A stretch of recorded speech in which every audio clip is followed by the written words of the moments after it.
the fitting of your pants. Ang dahilan dyan ay dahil malaki yung reflection ng pagdadala ninyo ng jeans ninyo. Kung gaano ninyo kaganda dalhin ito ay nagre-reflect kung ano yung attitude ninyo. Kasama na dyan na sinisipat naming mga babae kung matambok ba yung puwet, kung medyo matambok ba yung nasa harap. For example, yung mga skinny jeans, yung mga fitted jeans.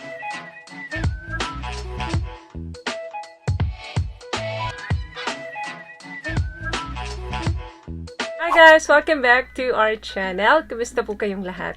Sana ay nasa mabuti po kayo. At sa mga hindi pa po nakakakilala sa akin, my name is Cheryl Ting. At kung bago pa lang po kayo sa channel na to, pwede po bang makahingi ng isang favor to please consider to subscribe to our YouTube channel. Just click the subscribe button po dyan sa baba. And also, huwag nyo na rin po sanang kalimutan i-click ang ating notification bell para in case may mga bago po tayong video na in-upload, ay mabigyan po kaagad kayo ng notification galing kay YouTube. And for today's video is, ano nga ba yung unang mga napapansin naming mga kababaihan kapag mayroong isang lalaking biglang dumaan sa harapan namin or nakasalubong namin sa mall or kahit saang establishmento. Kung ang mga kalalakihan ay may unang napapansin sa mga kababaihan kapag biglaan nilang nasasalubong ito, syempre ganun din po ang mga kababaihan. May mga tao pong naniniwala sa love at first sight, meron namang hindi. Pero sa aming mga kababaihan, once na sinundan namin ng tingin ang isang lalaki, inoobserbahan namin ito mula ulo hanggang paa. At kapag hindi namin tiningnan ang isang lalaki, meaning wala ni konting attraction para sa amin. Sa pamamagitan ng 10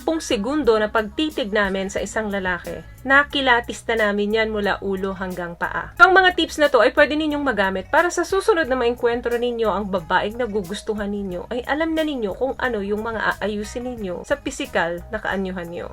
Number 1, your hair. Yes, yung buhok nyo po. Yan po ang top most feature ninyo para mapansin namin kayo. Buhok ninyo ang una naming napapansin. Maybe it's just to do with the way you style. Pag napansin namin ito, probably meron kayong magandang style ng buhok or pwedeng hindi maganda yung style ng buhok ninyo. So, pwedeng maging positibo ito, pwede rin namang maging negatibo ang effect nito para sa amin. It could be a simple observation that she has definitely made about you. Number 2, your vibe. Yes, yung tipong pagpasok mo sa isang room, or nasa isang cafe ka, bigla kang dumating, yung lakas ng energy mo. Tipong pagpasok mo, minsan sa taas ng energy mo, ang ingay-ingay mo na at parang ang likot-likot mo na. So, depende po sa energy na dala nyo yan, kung positibo or negatibo para sa amin. Meron naman isang lalaki pagpasok na tipong nakatahimik lang, tapos dire-diretso lang siya. It doesn't have to be loud. Yung tawag dun yung charismatic appeal. So, alin man sa vibe na yon, maging maingay ka man or maging tahimik, nagka-catch ng attention namin. Number 3, the color of your shirt. Yes, importante din sa amin yan, pagpasok nyo, kasi hodang gula-gulanit yung damit ninyo, anumang kulay yan, gaano mang kaganda yan, nagka-catch ng attention namin yan. Sa akin, pag nakakita ako ng guy na naka-white shirt, either business or kasimplehan ng isang lalaki. Yung mga colored shirt naman, for example, a dark blue comes a close second. Pero para sa akin, ang mga black, yan yung mga mas malalakas ang dating para sa akin. Mas nag-stand out siya sa paningin ko, though basic yung ganitong damit or color ng pantaas ng lalaki. Pero nag-stand out siya for good. Subukan nyo rin yung light blue, green, or kaya naman red next time. Ika-4, the fitting of your pants. Yes, sound ridiculous. Pero, totoo po yun. Ang dahilan dyan ay dahil malaki yung reflection ng pagdadala ninyo ng jeans ninyo. Kung gaano ninyo kaganda dalhin ito ay nagre-reflect kung ano yung attitude ninyo. Kasama na dyan na sinisipat naming mga babae kung matambok ba yung puwet, kung medyo matambok ba yung nasa harap. For example, yung mga skinny jeans, yung mga fitted jeans. So, ang dating para sa amin yan, parang mga gigolo ang style na itong lalaki na to. Another thing, your posture. Yes, isa rin sa tinitingnan naming mga babae yan. Hindi naman kami judgmental, pero yung the way na tumayo kayo, you carry yourself, nakikita agad namin na nagsasabi ito ng napakaraming personalidad tungkol sa'yo. So, may mga lalaki talaga minsan na pagpasok pa lang sa isang room, talagang matipuno na kung tumayo at mas sexy pa sa amin kung maglakad. So, nakukuha talaga yung mga attention namin yan. I-compare mo doon sa mga lalaking nakabagsak ang shoulder or nakaslouch. So, of course, mas napapansin namin yung mga lalaking pag tumayo, talagang matipunong matipuno. Lalo na kapag medyo mataas yung shoulder, kasi meaning magaling siya magdala ng damit.